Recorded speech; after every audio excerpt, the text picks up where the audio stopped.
Hello all అందరూ ఎలా ఉన్నారు? నేనైతే చాలా బాగున్నాను. మీరు కూడా బాగుండాలనే కోరుకుంటున్నాను. ఈరోజు మన ఛానల్‌లో ఒక అద్భుతమైన నోరూరించే పచ్చడినైతే చేయబోతున్నాను.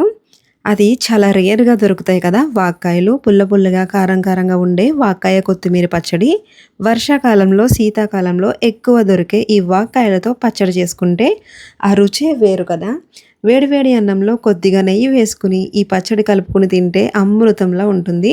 మరి ఇంకా లేట్ చేయకుండా ఈ టేస్టీ పచ్చడిని ఎలా తయారు చేసుకోవాలో చూసేద్దామా?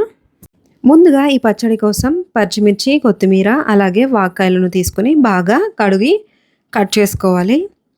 పచ్చిమిరపకాయలు, కొత్తిమీర కట్ చేసుకున్న తర్వాత మనం ఇప్పుడు వాక్కాయలను ప్రతి వాక్కాయను కూడా మధ్యలోకి కట్ చేసుకొని లోపల సీడ్స్ ఉంటే అవైతే ప్రతి కాయలోనూ గింజలైతే తీసేసుకోవాలి. లేదంటే చాలా అంటే చాలా చేదుగా ఉంటాయి గింజలు. ఇప్పుడు ఈ వాక్కాయలన్నింటినీ కూడా మధ్యలోకి కట్ చేసుకొని లోపల సీడ్స్ అనేవి తీసేసుకోవాలి. ఇప్పుడు స్టవ్ ఆన్ చేసి ఒక బాండీ పెట్టుకుని అందులో 2 చెంచాల ఆయిల్ వేసి నూనె కాస్త వేడెక్కిన తర్వాత పచ్చిశనగపప్పు అలాగే పచ్చిశనగపప్పు వేగిన తర్వాత మనం కట్ చేసి పెట్టుకున్న పచ్చిమిర్చిని అలాగే పచ్చిమిర్చి వేగిన తర్వాత దాంట్లోనే కొత్తిమీర వేసుకొని బాగా వేయించుకోవాలి. ఇలా వేగిన తర్వాత దీంట్లోకి కొత్తిమీర యాడ్ చేసుకోవాలి.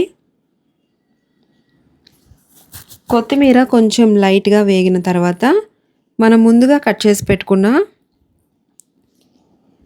వాక్కాయ ముక్కలు వేయాలి. వాక్కాయ ముక్కలు చాలా త్వరగా మగ్గిపోతాయి. కేవలం 2-3 నిమిషాల్లో ఇవి సాఫ్ట్గా అయిపోతాయి. బాగా వేయించిన అవసరం లేదు వాక్కాయ ముక్కలను.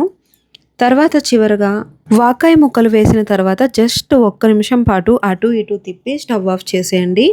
వాక్కాయ ముక్కలు ఎక్కువగా వేగకూడదు. అప్పుడే దాని రంగు, సువాసన పచ్చడికి బాగా పడతాయి. ఇప్పుడు వేయించుకున్న వాటన్నింటినీ పూర్తిగా చల్లారనివ్వాలి. ఇవి చల్లారిన తర్వాత ఒక మిక్సీ జార్ తీసుకుని ముందుగా మనం వేయించి పెట్టుకున్న పచ్చిమిర్చి అలాగే వాక్కాయ ముక్కలు, పచ్చిమిరపకాయ ముక్కలు ఇందులో వేసుకోవాలి.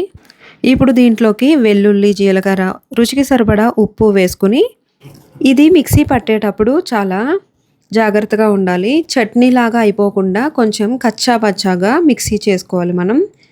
మరీ మెత్తగా కాకుండా కాస్త రోటి పచ్చడిలాగా కోర్స్గా గ్రైండ్ చేసుకోవాలి. అవసరమైతేనే ఒక చుక్క నీళ్లు పోయండి. సాధారణంగా వాక్కాయల్లో ఉండే పులుపు తడి సరిపోతుంది. మీ దగ్గర రోలు ఉంటే రోట్లో దంచుకుంటే ఈ పచ్చడి రుచి 100 రెట్లు పెరుగుతుంది. ఇక ఈ వాక్కాయ పచ్చడికి అసలైన రుచిని ఇచ్చే తాలింపును పెట్టుకుందాం. అదే పాన్లో ఆయిల్ వేసి తాలింపు గింజలన్నీ వేసుకుని కొంచెం తాలింపు వేగిన తర్వాత ఈ పచ్చడిని ఈ తాలింపులో వేసి బాగా కలుపుకోవాలి. అంతే, మన గుమగుమలాడే వాక్కాయ కొత్తిమీర పచ్చడి రెడీ అయిపోయింది. చూసారుగా ఎంతో సింపుల్గా టేస్టీగా వాక్కాయ కొత్తిమీర పచ్చడి ఎలా తయారు చేసుకోవాలో. ఈ పచ్చడి అన్నంలోకే కాదు ఇడ్లీ దోశల్లోకి కూడా చాలా బాగుంటుంది. మీరు కూడా తప్పకుండా ట్రై చేయండి.